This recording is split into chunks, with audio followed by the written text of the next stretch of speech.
ఇది చూడండి ఇక్కడ ఏమంటాడు ఆయన, చంద్రబాబుకి హితవ పలుకుతున్నా మీరు తప్పుడు పనులు పునాదులు వేస్తున్నారు, ఇప్పుడు మీరు చేసే దుర్మార్గాలు మీకు తప్పకుండా చుట్టుకుంటాయి.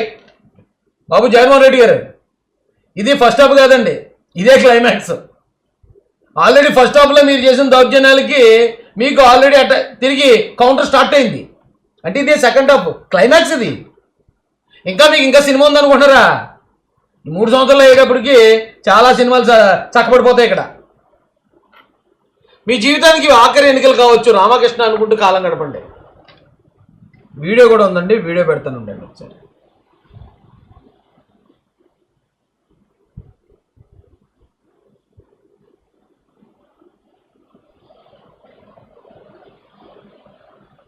చూడండి వీడియో చూడండి. కనీసం ఆ మాటలన్నా అనుకుంటే పుణ్యం. ముఖ్యమంత్రిగా ఉన్నావు, ఈ జీవితానికి బహుశా ఇది ఆఖరి ఎలక్షన్ కావచ్చు. రామకృష్ణ అని అనుకునే ఈ వయసులో కనీసం ఆ మాటలన్నా అనుకుంటే పుణ్యం అన్నా వస్తుంది. చంద్రబాబు నాయుడు గారికి చివరి ఎన్నికలటండి. అంటే ప్రత్యర్థిని ఏమి పీకలేక, ముఖ్యంగా చంద్రబాబు నాయుడు గారిని ఏమీ పీకలేక, ఆయన్ని ఎలక్షన్లో ప్రజాస్వామ్యబద్ధంగా గెలవలేక అతను చచ్చిపోతే బాగుండు అనుకుంటాడు ఈయన. ఇదేం దైత్యం నాకు అర్థం కాదు. జగన్మోహన్ రెడ్డి గారు వాళ్ళ నాన్నగారిని అలాగే అర్ధంతరంగా పంపించేశారు పైకి, వాళ్ళ చిన్నాన్నగారిని అర్ధంతరంగా పంపించేశారు పైకి, వాళ్ళ తల్లిని పంపించేశారు హైదరాబాద్కి, వాళ్ళ చెల్లిని పంపించేశారు హైదరాబాద్కి, ఎవరు సునీతారెడ్డి గారిని వాళ్ళ భర్తని జైలుకి పంపించేద్దాం అనుకున్నాడు. ఇక పంపించేయడమే, చంపేయడమే, లేకపోతే చచ్చిపోవాలని కోరుకోవటం. ఏం బతికా బాబు ఇది? ఇదేం బతికిది? ప్రత్యర్థి నీకు దమ్ముంటే ఆ రోజున చంద్రబాబు నాయుడు గారు ఏమన్నారు అసెంబ్లీలో, నేను మళ్ళీ ముఖ్యమంత్రి అయిన తర్వాత అసెంబ్లీలోకి వస్తాను అన్నాడు. చూసా మాటలు నిలబెట్టుకున్నాడు. అంటే పౌరుషమైనడు చేసిన పని అలా ఉంటుంది. పౌరుషం లేనివాడు చేతగానాడు ఏం చేస్తాడంటే అది చచ్చిపోతే బాగుండు, ఏ లారీ అయినా గుద్దేశాడు చచ్చిపోతే నేను వెళ్ళిపోయి కూర్చునిపోతున్నాను అందులో, లేకపోతే ఇంకోటి ఏదైనా జరిగి పిడిగొడిపోయి చచ్చిపోతే వాడి ఆస్తి నేను దొబ్బెత్తును. చేతగానాలు చెప్పే పనులు ఇవి, చేతగానాలు చెప్పే మాటలు ఇవి. ఎందుకంటే అలాంటి మాటలు ఓ ముఖ్యమంత్రి చేశారు మీరు. మంచి చెడ్డ చెప్పాడు ఎవడో పార్టీలో లేడు మీకు. నేను ఎదుర్కొంటాను, ఇదిగో చంద్రబాబు నాయుడు గారు ఈ పనులు చేస్తున్నారు, ఎంతకన్నా మంచి పనులు నేను చేస్తాను, లేకపోతే ఎంతకన్నా గొప్పగా చేస్తాను, నేను 2029లో నెగ్గడానికి ప్రజల మన్నలు పొందుతాను అంటలేదు. ఇదే నీకు చివరి ఎలక్షన్ మీరు చచ్చిపోతారంటారా? ఆ రోజున రాజశేఖర రెడ్డి గారు అనుకున్నారా అదే చివరి ఎలక్షన్ ఆయన? కానీ ఆయన అనుకున్నాడు ఆయన? చంద్రబాబు నాయుడు గారు అయిపోతారో లేదా ఆయన ఏదో అయిపోతుంది అని చెప్పి నీలాంటి వాళ్ళు చాలామంది ఊహల్లోనూ మెరుపు కళల్లోనూ ఉంటారు. నువ్వు నేను పోతాం కానీ ఆయన మాత్రం అలాగే ఉంటాడు ఇంకో 30 సంవత్సరాలు. ఏంటయ్యా ఈ మాటలు? ఏంటయ్యా ఆ వైసీపీలోని వాళ్ళని చెప్పండి. ఎదుటోడు చావు కోరుకోకూడదు, యుద్ధం అంటే శత్రువును ఓడించడం కానీ చంపటం కాదు అని. అలవాటైపోయింది. ఇంకా చంపేయటం లేకపోతే చచ్చిపోవటం, ఆ శవాన్ని పట్టుకుని నువ్వు పొలం ఓట్లు దండుకోవటం. ఏం మాడుతున్నావు నువ్వు? చంద్రబాబు నాయుడు గారు తర్వాత నారా లోకేష్ గారు మరో వారసుడు ఉన్నాడు. జగన్మోహన్ రెడ్డి గారు మీకు నాకు వారసులు లేరు. ఒకవేళ మీరు ఆ యాంగిల్లో ఆలోచిస్తాను, ఆడపిల్లలు దేంట్లోనూ తక్కువ చెప్పట్లేదు నేను. ఆడపిల్లలు దేశాన్ని పరిపాలిస్తారు. వాళ్ళ సమర్థతను మనం కరెక్ట్గా గుర్తిస్తే ప్రపంచాన్ని కూడా వెళ్తారు. కానీ జగన్మోహన్ రెడ్డికి అతని భాషలో చెప్తున్నాను నేను. అతని ఉద్దేశం ఏంటి? చంద్రబాబు నాయుడు గారు అంటే ఆయన లేకపోతే ఇప్పుడు తెలుగుదేశం పార్టీని నేను నెగ్గేద్దాం అనుకుంటాడు. ఏంటే పద్ధతి? ఓడిపోయిన తర్వాత ఇంకా బుర్ర మొత్తం దొబ్బినట్టుంది అందరిదే, వైసీపీలో ఉన్న వాళ్ళు అందరిదే. దానికి మళ్ళీ పొలవమని ఎంకరేజ్మెంటు, ఏదో పెద్ద గొప్పగా మాట్లాడేసినట్టు దాన్ని బిట్లు కట్ చేసి అక్కడక్కడ పెట్టుకోవటం, సిగ్గు సరం లేకుండానే.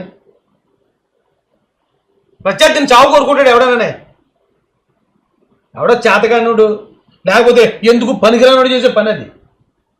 జగన్మోహన్ రెడ్డి లాంటి వ్యక్తి చేసే పని కాదు అది. అరే రాయలసీమ రెడ్డి అంటే పెద్ద పేరే బాబు.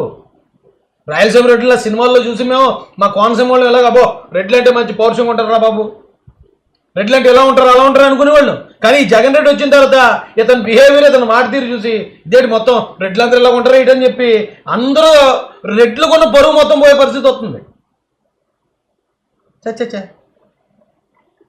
కృష్ణారామ అనుకోలేట మూల కూర్చోబెట్టేశాడు, మోకాళ్ళ దగ్గరికి ఇరగొట్టి. అదే చంద్రబాబు నాయుడు గారు. ఆయన అప్పుడు అన్నారు, ఆయన మీద అప్పుడు 2-3 హత్య ప్రయత్నాలు చేశాడు జగన్ రెడ్డి. మీరు చెప్తే నమ్మరు, 2-3 హత్య ప్రయత్నాలు చేశారు చంద్రబాబు నాయుడు గారి మీద ఇదే జగన్మోహన్ రెడ్డి. అంగళ్ళు అనే ప్రాంతంలో చంద్రబాబు నాయుడు గారి మీటింగ్కి వెళ్తే అక్కడ వైసీపీ జెండాలు వేసుకుని మొత్తం తెలుగుదేశం మీటింగ్లోకి వచ్చి మొత్తం అల్లర్లు సృష్టించారు. అంటే అక్కడ ఏదో జరిగిపోతుందని చెప్పి ఆయన పెద్ద ఆయన కదా, ఏ గుండె ఆగిపోయి చచ్చిపోతాడా, ఈ ఆందోళన పడి ఏ బీపీఓ పెరిగిపోయి ఏ హార్ట్ కొట్టేపోద్దా అనే ఆలోచనతో జరిగిన హత్యా ప్రయత్నం అది. ఎర్రగొండపాలెంలో క్యాబినెట్ డ్యాన్స్ చేసాడు బట్టలు ఇప్పేసి మినిస్టర్ ఆదిమూలపు సురేష్ రాళ్లతో కొట్టించారు. అప్పుడు ఆ ఎన్ఎస్జీ కమాండోలు ఉండబట్టి వాళ్ళు ఎన్నో అడ్డు పెడితే ఎన్ఎస్జీ కమాండోకి తల పగిలిపోయింది ఆ రోజు. అవి దాడులు అంటేని. ఆ వయసులో ఆ దాడులను ఎదుర్కొని ఎవరు వస్తున్నాడా తరమనే అన్నాడు ఆయన. ఎవర్రా ఈ సైకో బ్యాచ్ తరమండ్రేళ్ళు అంటే పసుపు సైన్యం ఆ రోజున మా దగ్గర అధికారం లేకపోయినా తొప్పలు పట్టించేలా తెరిపించారు ఆ రోజున ఆ వైసీపీ వాడిని. అదే ఆ పౌరుషం అంటేనే. ఇదేంటే కొట్టపైన కొట్టేశారని అరుపులు, చేయకపోయినా చేసేసారని అరుపులు, రిగ్గింగ్ చేయకపోయినా రిగ్గింగ్ చేస్తారని అరుపులు. ఏంటో ముండడుపులా నాకు అర్థం కాదు. ఎదుర్కో, ధైర్యంగా ఎదుర్కో. రాజకీయంగా ఎలా చేయాలి, రాజకీయాన్ని ఎలా తీసుకెళ్ళాలి అలా చేయండి, అంతేగాని చిచి అసేవేస్తుంది నాకైతే. కేంద్ర బలగాలను తిప్పి మళ్ళీ చేయాలంట ఎలక్షన్ ఏదో జడ్పీటీసీ కోసం. అంటే ఇప్పుడు ప్రధానమంత్రి గారి దగ్గర పర్మిషన్ తీసుకుని సార్ జడ్పీటీసీ ఎలక్షన్ జరుగుతుంది సార్, ఇప్పుడు మీరు సిఆర్పిఎఫ్, సిఐఎస్ఎఫ్, ఆర్పిఎఫ్ వీలైతే మిలిటరీని కూడా పంపించేయండి సార్, ఆర్మీని, నేవీని, ఇంకోటి ఏంటంటే అంటారు ఎయిర్ ఫోర్స్ని. పులివెందుల చుట్టూరా ఎయిర్ ఫోర్స్ ఏమో ఇలాగ హెలికాప్టర్లో విమానాలు తిరుగుతుంటాయి, ఇది బాంబులేసే విమానాలు. పులివెందుల దగ్గరలో ఏదైనా అక్కడ ఏదైనా నది కానీ ఏమైనా ఉందేమో చూడండి, అక్కడేమో ఈ పెద్ద పెద్ద షిప్పులు దింపేద్దాం. షిప్పులు దింపేసి షిప్పులు కాపలా కాతుంటే పిరంగలు పెట్టుకుని డైరెక్ట్ ఆర్మీ అయితే మామూలు నడుచుకుంటూ ట్యాంకర్లు వేసుకుని వచ్చేస్తుంది. చెప్పడానికి సిగ్గాని అనిపించట్లేదు అక్కడ. ఏంటండి ఈ పద్ధతి?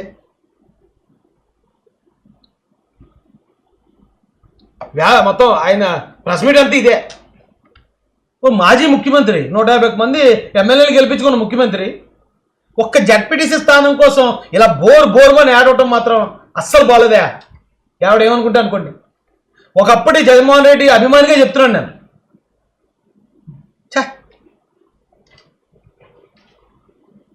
చాలా చిరాకుగా ఉంది చూడడానికి.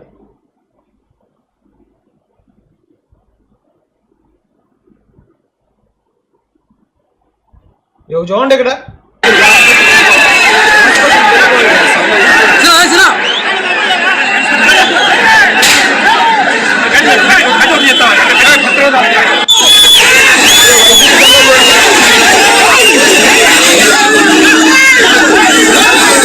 తెలుగుదేశం పార్టీ అధ్యక్షుడు, జాతీయ అధ్యక్షుడు నారా చంద్రబాబు నాయుడు గారు అక్కడ వస్తా ఉంటే ఈ సైకో నా కొడుకులకి ఏంటి పని? ఈ సైకో నా కొడుకు అక్కడ ఏం పని అక్కడ అంటే? అప్పుడు మీరు అలా ఏ రంగం చేశారో ఇప్పుడు కూడా మీరు అలా కొడేస్తుంటే కొట్టనివ్వట్లేదేమో పోలీసులు. అందుకని మేము కొడుతుంటే కొట్టనివ్వట్లేదు, అందుకని మమ్మల్నే కొట్టారని ఏడ్చేస్తాం మేము గగ్గోలు పెడేస్తాం, మొండేడుగులు ఏడ్చేస్తాం మేము. ఇప్పుడు ఆంధ్ర ప్రజలందరూ అదే నమ్మేసి రేపు 29 ఎలక్షన్లు మాకు గుద్దేస్తారనుకున్నారా? మీకు గుద్దటం కాదు, ఒంగోబెట్టి మిమ్మల్ని గుద్దేస్తారు. ఇలాంటి ఫేక్ డ్రామాలన్నీ చూసేశారు ఆంధ్ర ప్రజలు. ఈవేళ మళ్ళీ మీరు వచ్చి ఇలాంటి పరిమాణ డ్రామాలు ఆడతారంటే చూసి నమ్మేవాడు ఎవడండి? ఎవడు చెప్పట్లేదా బాబు మీకు? అత్తమాట ఇంకా అదే రొట్ట స్ట్రాటజీలు, అదే రొట్ట ప్రచారాలు, తప్పుడు ప్రచారాలు. ఈ సాక్షులు చూడండి, మెయిన్ ఎడిషన్ హెడ్లైన్స్, పచ్చముక్కలు రిగ్గింగ్ అటండి. ఎవరో కాలు పడుచుకుంటున్నాడంటే నేను వెళ్ళి పోలీసులు కాలు పట్టుకుంటే నువ్వు పొడి తీసి. ఈ పనికి మళ్ళీ స్ట్రాటజీలు ఎప్పుడో 2019లో అయిపోయి కదా అయ్యి. ఎందుకే మళ్ళీ అయ్యే స్ట్రాటజీలు? నేను వెళ్ళి పోలీసులు కాలు పట్టుకుంటే యాక్ట్ చేస్తాను, నువ్వు పొడి తీసి వెంటనే మన సాక్షులు వేసేసుకుందాం. ఏంటంటే బాబు ఎందుకు పట్టుకున్నాడు? మమ్మల్ని ఆపకండి అయ్యా, మా ఓట్లు మమ్మల్ని వేయనియండి అని పట్టుకున్నాడా? ఎవడు చెప్తాడు రా ఎరుపప్ప మాటలు?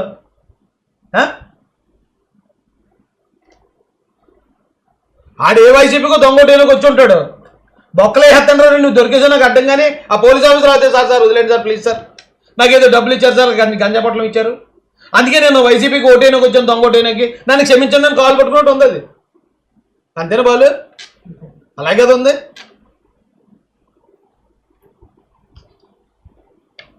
మొత్తం ఇవాళ మెయిన్ పేజ్ అంతా ఇదే. ఇది ఒక జడ్పీటీసీ స్థానం. ఎంత గొప్పలు ఎందుకు పడుతున్నారు తెలుసా? వాళ్ళు ఓడిపోతున్నారు.